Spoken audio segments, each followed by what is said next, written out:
বাংলাদেশ জামাত ইসলামী আগামীকাল জাতীয় সমাবেশের মঞ্চ আপনারা দেখতে পাচ্ছেন। এটা মঞ্চের পার্শ্বের সিঁড়ি, এটা হচ্ছে মঞ্চের পিছনের অংশ। শ্রমিকরা কাজ করতেছে।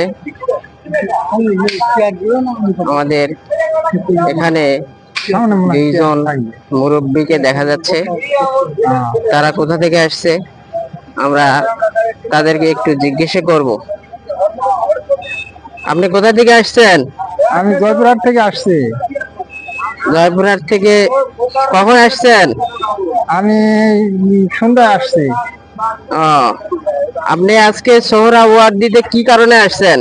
একটু দেখার জন্য যে পরিস্থিতি কেমন হচ্ছে, কিভাবে মঞ্চ তৈরি করছে, এগুলো দেখার জন্য আসছে। আপনি তো কালকে সকালে আসতে পারতেন, এখন আসলেন কেন? একটু আগে আসলাম যে একটু জায়গাগুলো দেখবো এবং সামনে থেকে দেখার ইচ্ছা, এই জন্য আসলাম। মঞ্চ সামনে থেকে দেখবো। এটা আগামীকাল কি সামনে থেকে দেখতে পারবেন না?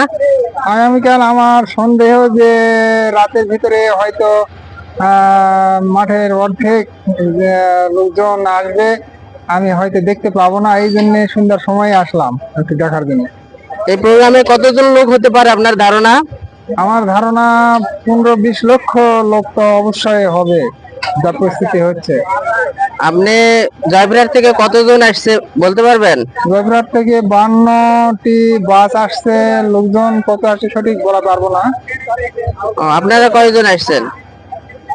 আমরা ট্রেনে আসছি 1 ওয়ার্ড থেকে, 3 নম্বর ওয়ার্ড থেকে। আমাদের মোহাম্মদাবাদ ইউনিয়নের 3 নম্বর ওয়ার্ড থেকে 2 জন মাত্র আসছে ট্রেনে।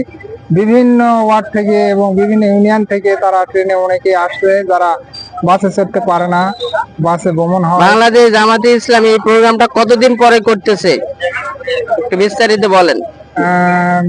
জামাতে ইসলামী এটা এরকম প্রোগ্রাম আগে করতে পারে নাই বা আগে হয় নাই। এটা জোট সরকারের আমলে একবার হয়েছিল, কিন্তু এককভাবে করতে পারে না। এইটাই প্রথম এককভাবে করছে। আপনি এর আগে কোনো প্রোগ্রামে ছিলেন? এর আগে জোট সরকারের আমলে একটি প্রোগ্রামে ছিলাম। কালকে জামাত ইসলামের যে প্রোগ্রাম, এই প্রোগ্রামের উদ্দেশ্য কি? উদ্দেশ্য 7টি দাবি এখানে করা হয়েছে। এই 7টি দাবি মানার জন্য চেষ্টা করা হবে। আর কি কি দাবি কয়েকটা বলতে পারবেন? লেভেল প্লেইং ফিল্ড তৈরি নির্বাচনের জন্য, বিদেশিদের ভোট নিশ্চিতকরণ, আর কিছু কিছু দাবি, এগুলা এখন বলা যাচ্ছে না। আপনি কি মনে করতেছেন এই দাবি সরকার পূরণ করবে? আশা করা যায় সরকার পূরণ করবে। ধন্যবাদ। আপনারা দেখতে পাইলেন একজন জয়পুরহাট থেকে আসছেন এই প্রোগ্রামে।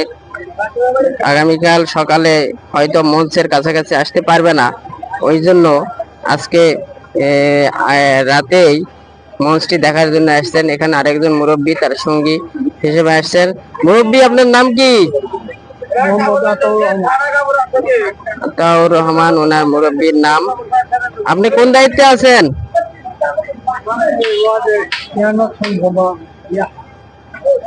উনি কর্মী হিসেবে আছেন, বাইতুল মালের দায়িত্বে আছেন, কর্মী হিসেবে আছেন। আপনারা দেখতে পাচ্ছেন এরকম হাজারো মানুষ আমাদের এই প্রোগ্রামটাতে আসতেছেন। অনেকের আবেগ আপ্লুত হয়ে অনেকেই কান্নাকাটিও করছেন এরকম একটি সুন্দর প্রোগ্রাম পাওয়ার জন্য। তারা বাংলাদেশ জামাত ইসলামীকে ভালোবাসে, এই জন্য এখানে আসছে।